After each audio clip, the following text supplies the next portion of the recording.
Hi everyone. So someone on Facebook asked me what my favorite books were. So I'm going to say someone because I'm not sure if you guys want me to use your names or your usernames.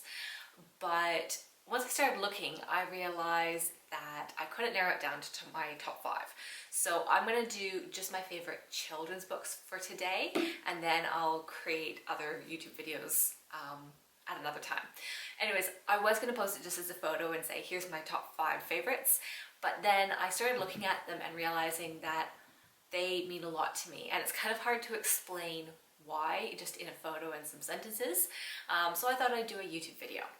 So here are my top 5 favorite children's books. Mom and Dad were big readers. And we were always surrounded by books growing up. So not surprisingly, we turned into big readers. So my first book is Gillian Jiggs, and the reason is because Gillian Jiggs is just like me. If you haven't read it, here's a sample. Gillian Jiggs, it looks like your room has been lived in by pigs. Later, I promise, as soon as I'm through, I'll clean up my room. I promise, I do. Yeah, that's me. I wish I could say I grew out of it. I'm pretty sure Oh, hello, are you joining us? Yes, you are. I wish I could say I grew out of it. I'm pretty sure Oh, hello, are you joining us? Yes, you are. Now, I wish I could say I grew out of this. I haven't. I'm pretty sure I drove my parents crazy growing up, and I know I drive Jamie insane now that he lives with me. I always have really good intentions. I mean to do one project and finish it and set it aside and then move on. But it never happens. I get sidetracked so easily. I have more ideas than I know what to do with. So sometimes, often before I finish something, I am swept away with one of my other ideas, and the house kind of reflects that. So if you want to know what I'm like at the core, you just need to read this book, and yeah, that's me. Okay, book number 2 is Zoom Away. This is a Canadian picture book, and it's part of a trilogy. So I know that there's Zoom Away, Zoom at Sea, and there's another one. I'm not really sure why I loved this one so much. It was just something I grew up with as a kid, and I don't know. The illustrations are beautiful. Let me show. There's some illustrations. Very gorgeous.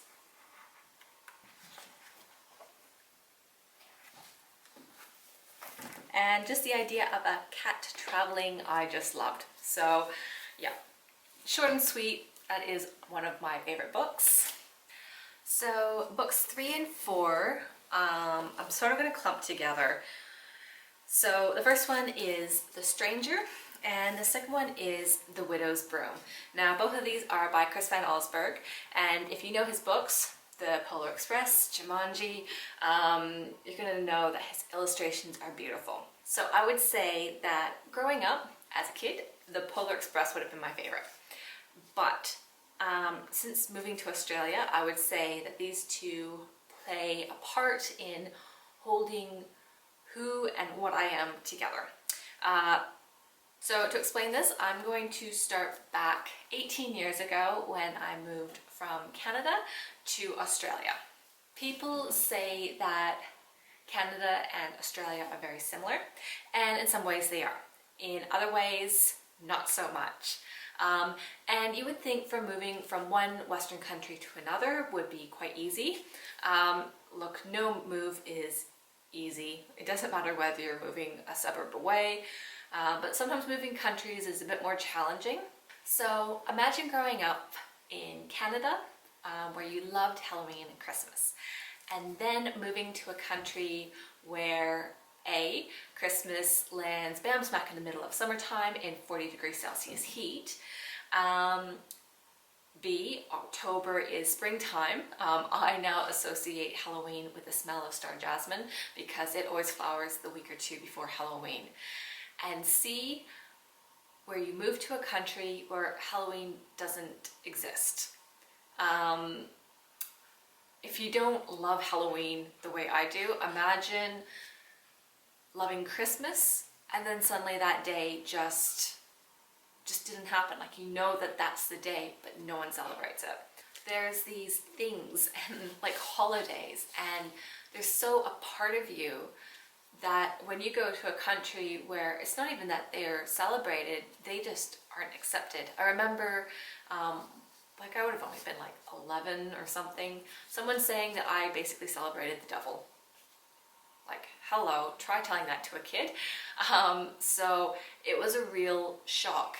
And you spend a lot of time trying to hold on to things that define you, that make you who you are. Each year, guaranteed, I always get nightmares that the situation changes, but basically I've found that I have missed Halloween. And there's this gut-wrenching panic that by missing Halloween, I haven't been paying attention to what's important to me and that I've lost a part of myself. Our parents were good. They made sure we threw parties. And I know for the first 10 years of being here, we'd put out a plastic pumpkin that we brought back from Canada. And, you know, for the one or two kids that decided to go trick-or-treating, just so they knew that the house was okay to visit. But I mean, thinking back, like, it was crazy because we couldn't even do simple things. Like, we couldn't carve just a jack-o'-lantern pumpkin because they weren't here. They weren't available. And I can tell you that butternut and Jarrahdale are impossible to carve. Either you have to steam it beforehand or you need to take a drill to it. And when we did visit Canada, we would lug back suitcases. Like, we still do it now. I mean, we basically take one suitcase and we fill it with more suitcases that are empty, obviously, bring it back, and then when we come back to Australia, we've loaded it with Halloween decorations, even things like Libby's canned pumpkin, because we couldn't get stuff like that. Fortunately, back in 2008, things started to change. I threw a murder mystery Halloween party, and because of that, we did a little bit of yard decorations. And for the next few years after, we started doing more of that, and we also started seeing people starting to do a little bit more trick-or-treating.